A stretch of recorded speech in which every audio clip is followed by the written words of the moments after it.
ब्रह्मरूपमादिमध्यशेषसर्वभाषकम् भावषट्कहीनरूपनित्यसत्तमद्वयम् वङ्मनौति गोचरं च नेति नेति भावितम् तं नमामि देवदेव रामकृष्णमीश्वरम् आदितेयविहरं शूरारिदैत्यनाशकम् साधुशिष्टकामदं महीषुभारहारकम् सद्मरूपतत्तकं युगे युगे च दर्शितम् तं नमामि देवदेव रामकृष्णमीश्वरम् सर्वभूतसर्गकर्मसूत्रबन्धकारणम् येन कर्म पापपुण्यतारतम्य साधनम् बुद्धिभाषसाक्षिरूप सर्वकर्मभासनम् तं नमामि देवदेव रामकृष्णमीश्वरम् सर्वजीवपापनाशकारणं भवेश्वरम् स्वीकृतं च गर्भवासदेवधानमीदृशम् यापितं स्वलीलया च येन दिव्यजीवनम् तं नमामि देवदेव रामकृष्णमीश्वरम्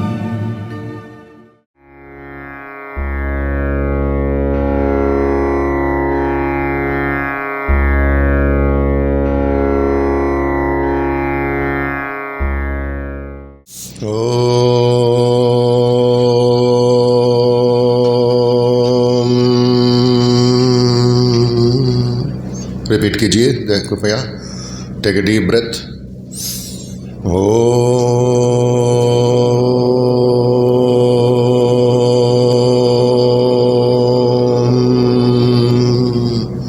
little louder. Take a deep breath.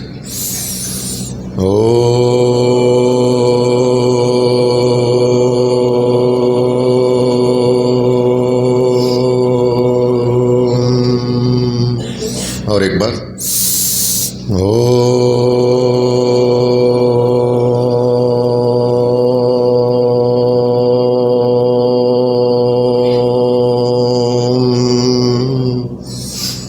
Shri गुरुभ्यो नमः। हरि ओम। श्री गुरुभ्यो नमः। हरि ओम। सहना भवतु सहना भवतु सहनौ भुनक्तु सहनौ भुनक्तु सह वीर्यं करवावहै सह वीर्यं करवावहै तेजस्विनावधीतमस्तु तेजस्विनावधीतमस्तु मा विद्विषावहै मा विद्विषावहै। ओम शांति शांति शांति। हरि ओम। शन्नो मित्रश्यं वरुणः शन्नो मित्रश्यं वरुणः। मैं पढ़ूंगा, चैंटिंग बाद में करेंगे। फर्स्ट जो पद है वो अच्छा से मुख में आना है। शन्नो बोलिए। भवत्वर्यमा शन्न इंद्रो बृहस्पतिः शन्नो विष्णुरुरुक्रमः नमो ब्रह्मणे नमस्ते वायो त्वमेव प्रत्यक्षं ब्रह्मासि त्वामेव प्रत्यक्षं ब्रह्म वदिष्यामि ऋतं वदिष्यामि सत्यं वदिष्यामि तन्मामवतु तद्वक्तारमवतु अवतु माम् अवतु वक्तारम्. So now chanting, okay? Om Shanno Mitrasham Varunah Shanno Mitrasham Varunah Shanno Bhavatvaryama Shanno Bhavatvaryama Shanna Indro Brihaspatihi Shanna Indro Brihaspatihi Shanno Vishnurukramaha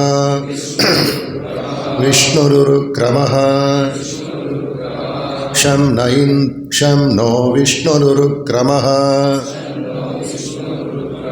Namo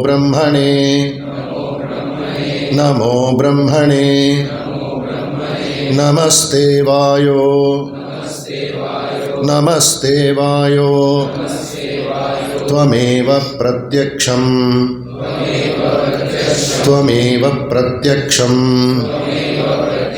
Brahmasi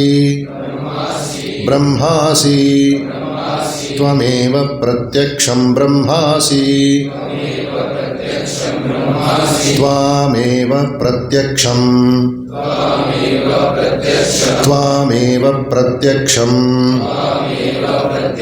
Brahma vadishyami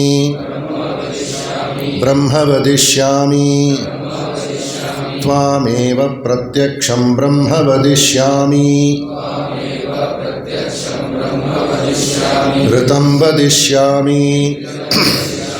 Ritam vadishyami Satyam vadishyami Tanmamavatu Tadvaktaramavatu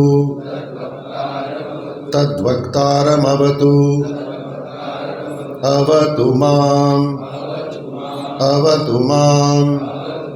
Avatu Vaktaram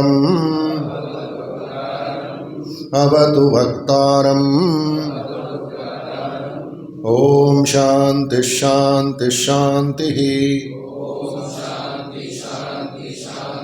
Hari Om. तीसरा मंत्र भद्रम कर्णेभिः शृणुयाम देवाः भद्रम पश्ये माक्षभिर्यजत्राः स्थिरैरङ्गैः स्तुष्टुवागं सस्तनूभिः व्यशेम देवहितं यदायुः स्वस्ति न इंद्रो वृद्धश्रवाः स्वस्ति नः पूषा विश्ववेदाः स्वस्ति नस्तार्क्ष्यो अरिष्टनेमिः स्वस्ति no बृहस्पतिर्दधातु. अभी चैंटिंग करेंगे. ओम भद्रं कर्णेभिः शृणुयाम देवाः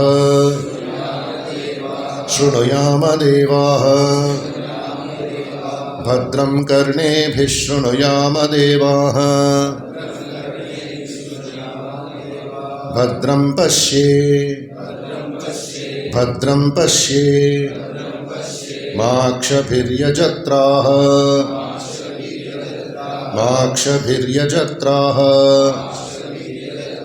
भद्रं पश्ये माक्षभिर्यजत्राः स्थिरैरङ्गैस्तुष्टुवागुंसस्तनूभिः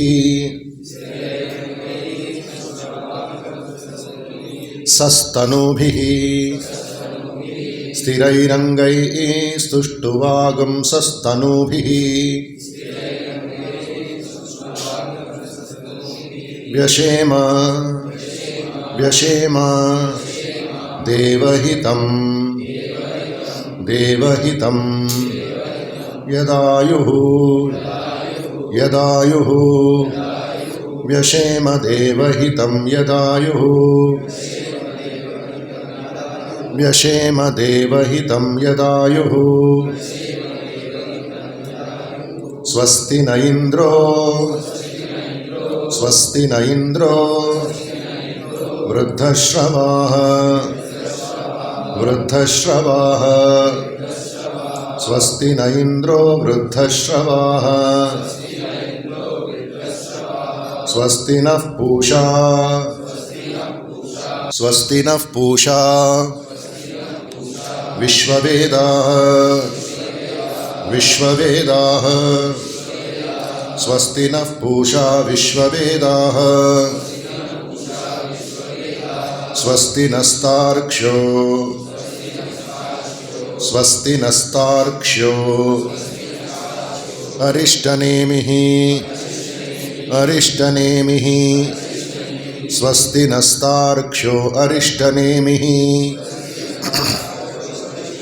स्वस्ति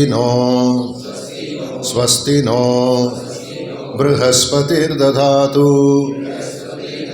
बृहस्पतिर्दधातु स्वस्ति नो बृहस्पतिर्दधातु ओम शांति शांति शांति हरि ओम। नेक्स्ट मंत्र तच्छंयो रावृणेमहि रावृणीमहि तच्छंयो रावृणीमहे गातुं यज्ञाय गातुं यज्ञपतये दैवी स्वस्तिरस्तु नः स्वस्तिरस्तु नः स्वस्तिर्मानुषेभ्यः स्वस्तिर्मानुषेभ्यः ऊर्ध्वञ्जिगातु भेषजम् ऊर्ध्वञ्जिगातु भेषजम् शन्नो अस्तु द्विपदे शन्नो अस्तु द्विपदे शंचतुष्पदे शंचतुष्पदे। अभी चैंटिंग करेंगे जोर से, तो और थोड़ा वॉल्यूम बढ़ाओ।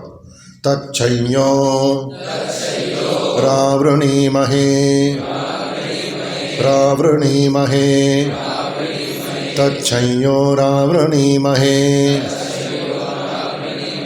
गातुं यज्ञाय गातुं यज्ञाय गातुं यज्ञपतये गातुं यज्ञपतये दैवी दैवी स्वस्तिरस्तु नः स्वस्तिरस्तु नः दैवी स्वस्तिरस्तु नः स्वस्तिर्मानुषेभ्यः स्वस्तिर्मानुषेभ्यः ऊर्ध्वञ्जिगातु ऊर्ध्वञ्जिगातु भेषजम् भेषजम् ऊर्ध्वञ्जिगातु भेषजम् शन्नो अस्तु द्विपदे शन्नो अस्तु द्विपदे शंचतुष्पदे शंचतुष्पदे। ओम शांति शांति शांति। हरि ओम हरि ओम।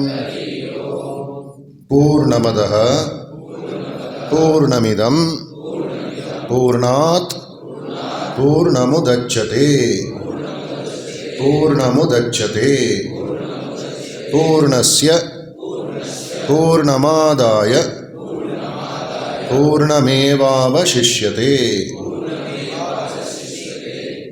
ॐ पूर्णमदः पूर्णमिदं पूर्णमदः पूर्णमिदं पूर्णात् पूर्णात् पूर्णमुदच्यते पूर्णमुदच्यते पूर्णस्य पूर्णस्य पूर्णमादाय पूर्णमादाय पूर्णमेवावशिष्यते पूर्णमेवावशिष्यते। ॐ पूर्णमदः पूर्णमिदं पूर्णात् पूर्णमुदच्यते पूर्णस्य पूर्णमादाय पूर्णमेवावशिष्यते। ॐ शान्तिः शान्तिः शान्तिः। हरि ओम। जो एक चिन्ह है ना के ऊपर है, पहले वर्ड सा का नीचे एक मार्क है डैश है। ये उपनिषद में क्या बोलेगा? अनुदात्त उदात्त स्वरिता। मन में रखिए बच्चों, अनुदात्त उदात्त स्वरिता। बोलो। अनुदात्ता मतलब वॉइस नीचे जाता है, उदात्ता ऊपर जाता है, स्वरिता नो चेंज, स्थिर होता है। ये उपनिषद का प्रोनाउंसिएशन। ओम जब बोलेंगे एक स्वर में, ओ स्वरिता, नो चेंज। ओम उधर ही रहना है, कंसंट्रेशन। ओम सुनो, अच्छा सुनो। सहनावतु, समझ गया? स नीचे गया, स्वर नीचे नहीं है, वॉइस नीचे गया। सह ओम, ओम तो फिक्स है, कभी कभी लो स्वर में भी चैंटिंग कर सकते हैं। ओम सहना, जब डिसाइड करेंगे कौन सा स्वर में, वो फिक्स होना चाहिए। Don't keep on changing. तब क्या होता है? कंसंट्रेशन, मेलोडी और स्वर अभ्यास होता है, सरस्वती पूजा होता है। ओम सहना ववतु, ववतु स्वरिता, ना उदात्ता, स क्या अनुदात्ता। बोलिए। अ नीचे जाएंगे, आ समान म्यूजिक है ये, वैदिक चैंटिंग है ये। मेरा नहीं है ये 50,000 6,000 साल से आ रहा है। कभी कभी थोड़ा नॉर्थ में थोड़ा मीटर थोड़ा चेंज होता है। तो जब आप ये क्यों से कर रहा हूँ, ये ट्रेडिशन मेंटेन होता है, भारत संस्कृति, तो आपका अच्छा लगता है।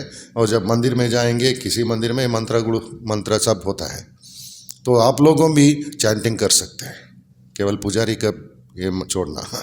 You also should participate. तो सामूहिक प्रार्थना, कंबाइंड प्रेयर, ये गुरुकुल में होता था। ये कौन ये की आविष्कार किया, कौन लिखा है मालूम नहीं हम लोगों को, but ऋषिस in the teachers, great teachers, ये सब स्कूल में होता था। अभी कभी कभी हमारे स्कूल्स में चल रहा है, but you should know the meaning, you should know the science of pronunciation. So पीछे मीनिंग है, बाद में पढ़ लेंगे, ठीक है। ओम स्थापकाय च धर्मस्य सर्वधर्मस्वरूपिणे अवतार वरिष्ठाय रामकृष्णाय ते नमः। जननीं शारदां देवीं शारदां देवीं रामकृष्णं जगद्गुरुं पादपद्मे तयो श्रित्वा प्रणमामि मुहुर्मुहुः। नमः श्री यतिराजाय विवेकानन्दसूरये सच्चित्सुखस्वरूपाय स्वामिने तापहारिणे। ओम शांति शांति शांति। हरि ओम हरि ओम हरि ओम तत्सत्। श्री राम कृष्णार्पणमस्तु। जय राम कृष्ण जय राम कृष्ण जय राम कृष्ण। धन्यवाद। अच्छा रहिए, मंगल हो। Be good and do good. Thank you.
Shri गुरुभ्यो नमः।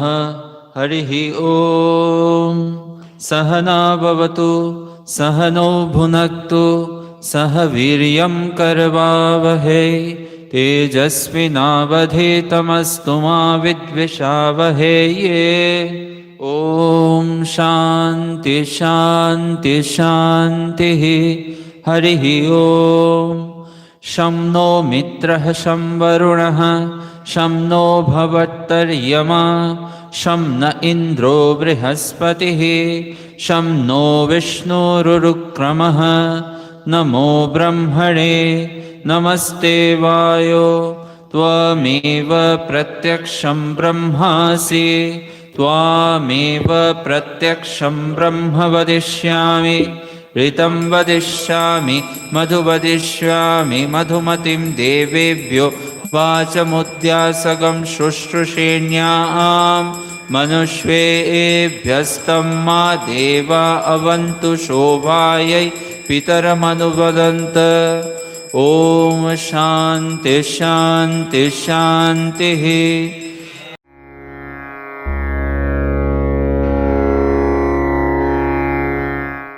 आप सबको नमस्ते।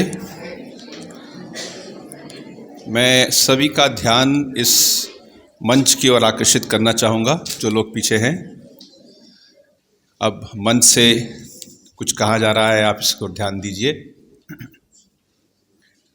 आज सुबह का सत्र प्रारंभ हुआ है वैदिक मंत्रों द्वारा। सुबह आपने वैदिक मंत्रों का उच्चारण किया। ये जो 5 शांति मंत्रों का आपने अभ्यास किया, इसके विषय में आप कुछ जानते हैं क्या आप जानते हैं कि संस्कृत के मंत्रों का अर्थ ना जाने हुए भी संस्कृत के मंत्रों का प्रभाव मन पर पड़ता है? ये बात वैज्ञानिकों ने संस्कृत इफेक्ट नाम से जानी या बताया गया है कि संस्कृत के मंत्रों में, उनकी रचनाओं में, उनके इंटरनल स्ट्रक्चर में एक ऐसी अद्भुत बात है कि उसको सुनने से ही मन शांत होता है। इसको लेके एक वैज्ञानिक अनुभव, एक वैज्ञानिक प्रयास किया गया था, जिसका बाद में इसका नाम रखा गया द संस्कृत इफेक्ट। संस्कृत सुनने से ही हमारे स्नायु अर्थात नर्वस सिस्टम पर एक शांति का प्रभाव पड़ता है। तो आपने सुबह उन मंत्रों को पहली बार, शायद में आप में से बहुत से लोग, हम पहली बार उन्होंने जीवन में किया होगा। ठीक है, कभी तो पहली बार करना पड़ता है अच्छी चीज़ों को। आज का ये जो सत्र है, इसका विषय है मन के विषय में। तो मैं पहले एक प्रणाम मंत्र बोलता हूँ, उसके पश्चात आपसे कुछ विचार, कुछ बातें साझा करूँगा और इसको हम इंटरैक्टिव रखेंगे, अर्थात आपसे बात होगी, आपसे प्रश्न करेंगे, आप प्रश्न करेंगे इत्यादि। और इस सत्र के, इस छोटे वाले इस क्लास का सुबह का, इसके अंत में हम 5-10 मिनट के लिए अपने मन को ध्यान करने का एक अनुभव देंगे। We shall try to meditate. तो आप सब सीधे बैठ जाइए।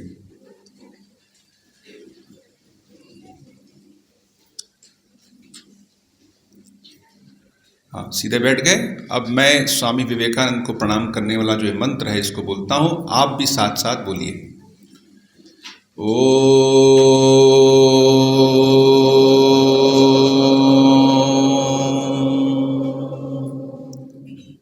नमः श्री अतिराजाय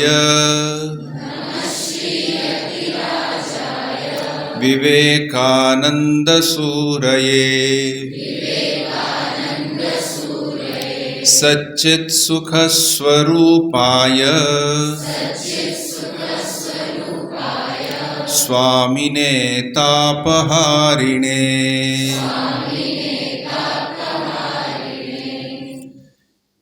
इस मंत्र का अर्थ है कि मैं स्वामी विवेकानंद को प्रणाम करता हूँ, जो मेरे सारे दुखों को हर लेते हैं।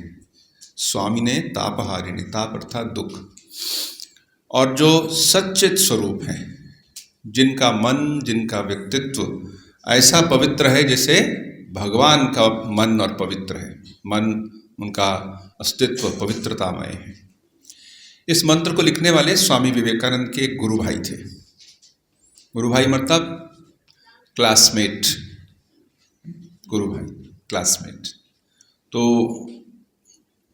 उनका नाम था स्वामी रामकृष्ण आनंद जी, जो बाद में दक्षिण में जो भी रामकृष्ण मिशन का इतना विस्तार है दक्षिण भारत में, उसके लिए उन्हीं को पहले श्रेय देना चाहिए, क्योंकि वो उसके फाउंडर थे।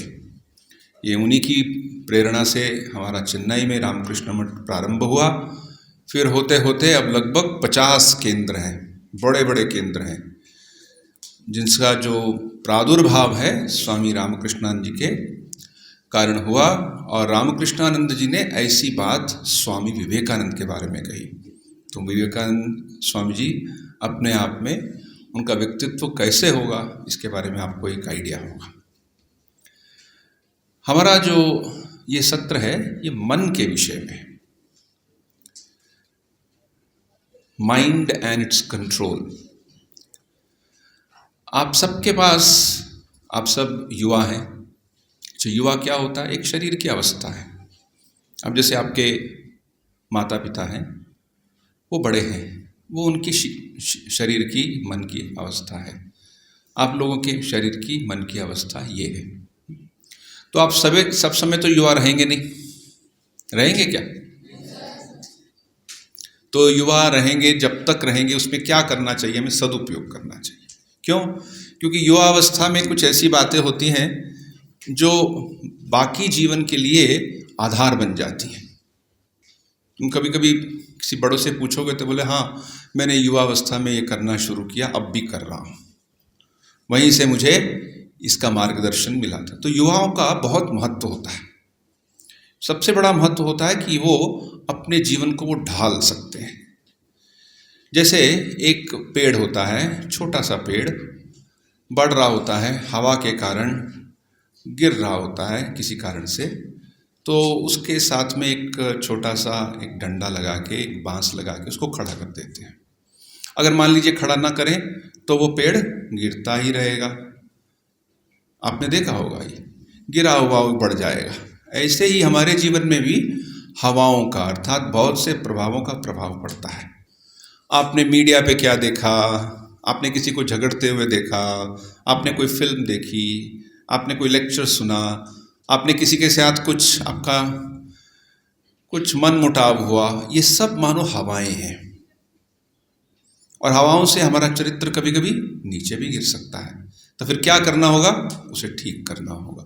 और उसके लिए ये जो डंडा है, ये जो स्टिक है, इसको सपोर्टिंग स्टिक कहेंगे, वो है सत्संग। अच्छी कंपनी। अगर आपको अच्छा कंपनी मिल जाए, अर्थात ऐसे मित्र मिल जाए जहाँ अच्छी बातें होती हों, तो मानो आपको सपोर्ट मिल गया। कभी कभी कोई बच्चा बहुत ज़्यादा नीचे आता है तो फिर उसके माता पिता उसको जोर ज़बरदस्ती करके वहाँ से निकाल के किसी और संगत में डालते हैं, जो सचमुच में बड़ी अच्छी बात होती है। उसको दुख हो सकता है कि मेरे मित्र नहीं है अभी, वो बोले, उसको नहीं पता था वो गलत मित्र थे। मैं ये सब बातें इसलिए कह रहा हूँ क्योंकि इन सब का प्रभाव मन पर पड़ता है। आप सबके पास मन है। चूंकि आपके पास मन है इसलिए आप बहुत ही मूल्यवान हैं। आपके पास मानवीय मन है, जानवरों वाला मन नहीं है। जानवर के पास भी मन होता है, लेकिन उसका मन पूरा का पूरा प्रकृति द्वारा निर्धारित होता है। वो क्या सोच पाता है उस मन से? कभी आपने सुना है कोई शेर कह रहा हो कि मुझे चंद्रयान बनाना है? या फिर किसी हाथी से सुना है आपने कि मुझे एक महान हाथी बनना है? कुत्ता, बिल्ली, शेर, इन सब के एक निर्धारित मन की कुछ सीमाएं हैं। लेकिन मनुष्य के पास बहुत क्षमता है। उनकी सीमाएं क्या है? एक हितोपदेश में एक श्लोक आता है, आहार निद्रा भय मैथुनम च समानमेतत् पशुभिः मनुष्याणाम येषाम बुद्धि विशेषः बुद्ध्या विहीनम कभी कभी धर्म्या विहीनम पशुभिः समानः। अर्थात निद्रा आप भी सोते हैं और कोई दूसरा प्राणी भी सोता है। हाँ, आपके लिए एक अच्छा बेड चाहिए, लेकिन बाकी ऐसे ही सो जाते हैं, एक कॉर्नर में भी सोए होते हैं। और आहार चाहिए, और भय है आपको, तो भय से अपने आप को सीमित रखते हैं। अब कुत्ते को भी अगर हम डंडा दिखाते हैं वो भागता है, तो उसको भी भय है। और मैथुनम अर्थात संतति, प्रजनन। तो ये तो चारों बातें तो मनुष्य में भी हैं और पशु में भी हैं।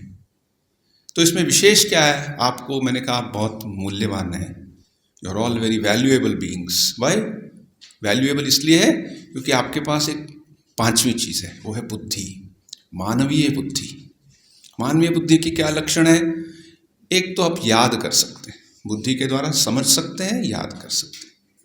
साथ ही आप और एक बात जो आपके विशेष में है कि आप सोच सकते हैं क्या उचित है क्या अनुचित है। ये आपकी एक विशेष क्षमता है। वो दूसरी बात है, सभी में ये क्षमता पूर्ण रूप से विकसित नहीं हुई होती। इसको संस्कृत में, हिंदी में विवेक कहते हैं, विवेक शक्ति। ये एक बुद्धि की ही एक विशेष शक्ति है। कभी कभी कोई व्यक्ति हम देखते हैं बहुत पढ़ा लिखा। मैं एक दिन एक कहानी सुन रहा था, एक IAS ऑफिसर की, यंग महिला थी वो, और बहुत छोटी उम्र में ही one of the youngest IAS officers वो बन गई। वो शायद 22-23 साल की थी वो। उन्होंने पहली अटेम्प्ट में ही IAS का एग्ज़ाम पास कर दिया। तो बड़ी खुशी होती है घर वालों को, उनको भी, भाई इतनी बड़ी एक उपलब्धि हुई। फिर वो आगे बढ़ी, फिर उनको धीरे धीरे धीरे वो अच्छी थी, प्रारंभ में बहुत अच्छी थी, 3-4 साल बहुत अच्छा चला। फिर धीरे धीरे अब उनकी आंतरिक यात्रा तो वही जानती हैं, उनके मन में लोभ आना शुरू हुआ, और जब लोभ आना शुरू हुआ तो भ्रष्टाचार आना शुरू हुआ। और जब वो 10 साल 12 साल बीत गए तो बहुत ज़्यादा उनके ऊपर भ्रष्टाचार के आरोप जो प्रमाणित थे लगने लगे। फिर धीरे धीरे उनका विवाह हो चुका था, फिर विवाह टूट चुका था, फिर विवाह हुआ था, फिर टूटने वाला था, ऐसी स्थिति में था। तब उनके ऊपर एक बहुत बड़ा करोड़ों करोड़ों रुपए का एक आरोप लगा जो सच था। दोषी पाई गई, जेल में भेज दी गई। इस कारण क्यों हुआ? क्योंकि उन्होंने अपने मन को नहीं समझा, उनमें विवेक शक्ति का अभाव था। क्यों विवेक शक्ति का अभाव था? विवेक मतलब क्या उचित है, क्या अनुचित है। मैंने कहा आप सबके पास मन है, तो आपका मन यहीं पे है, कहीं बाहर तो नहीं गया हुआ।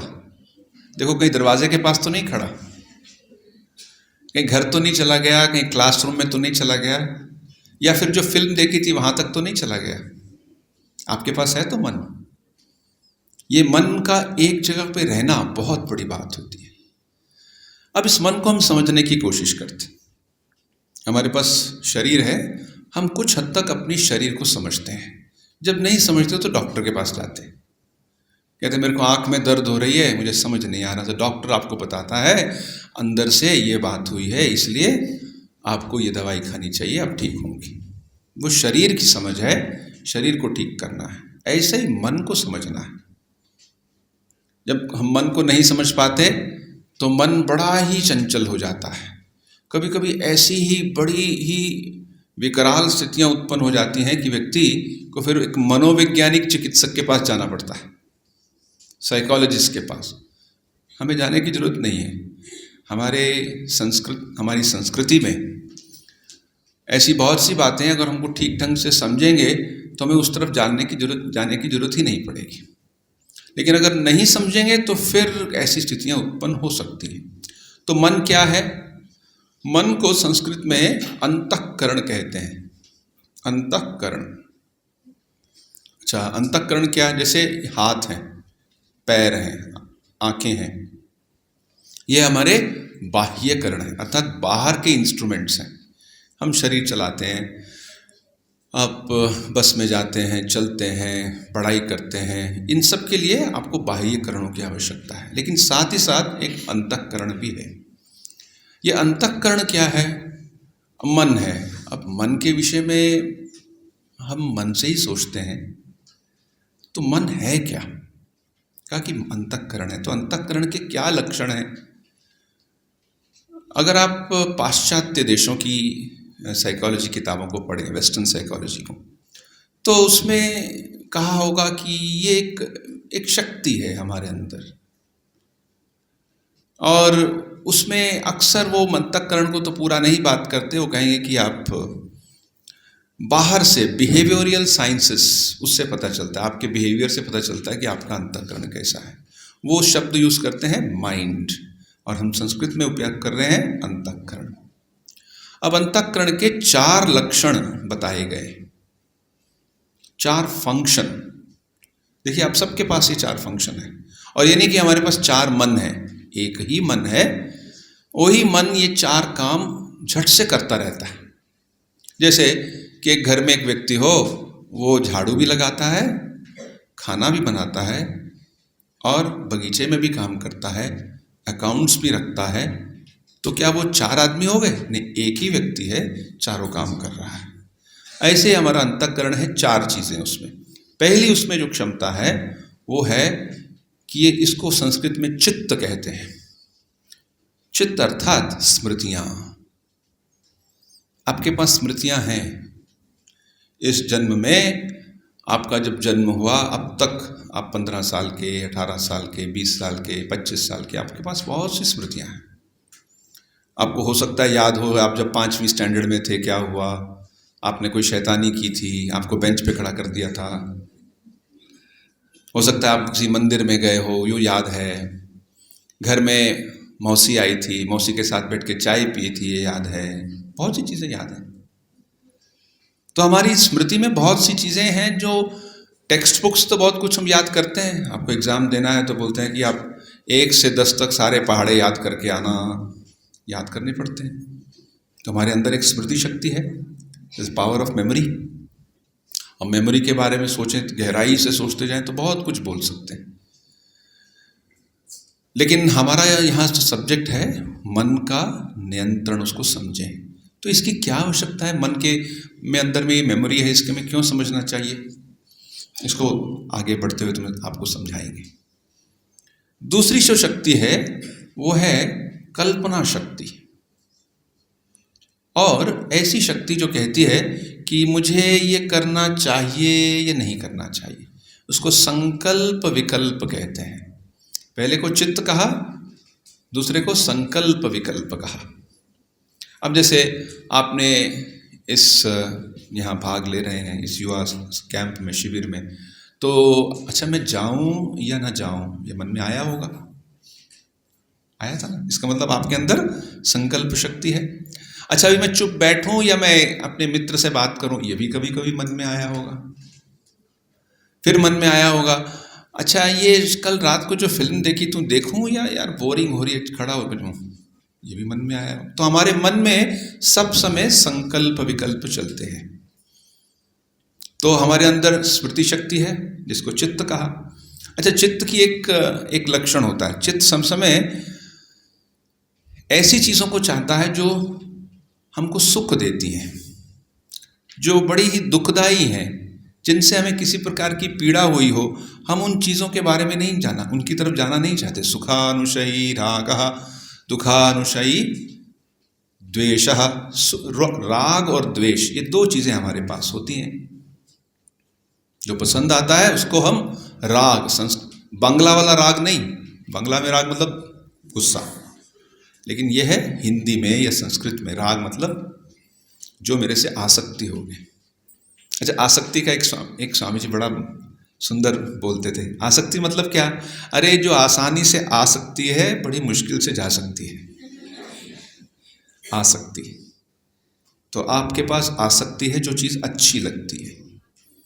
आपने पहली बार रसगुल्ला खाया तो अनुभव हुआ बड़ा मीठा था, बड़ा सॉफ्ट था। फिर दोबारा खाने की जब इच्छा हुई तो अर्थात पहला जो अनुभव था वो सुख का अनुभव था। ठीक है, तो सुख के अनुभव को हम बार बार लेना चाहते हैं। अब सिर्फ रसगुल्ले तक नहीं है, ये किसी भी चीज़ के लिए हो सकता है। आप कोई वीडियो देखते हैं तो वीडियो बड़ा अच्छा लगता है, फिर इच्छा होती है उस तरह का कोई और वीडियो देखो,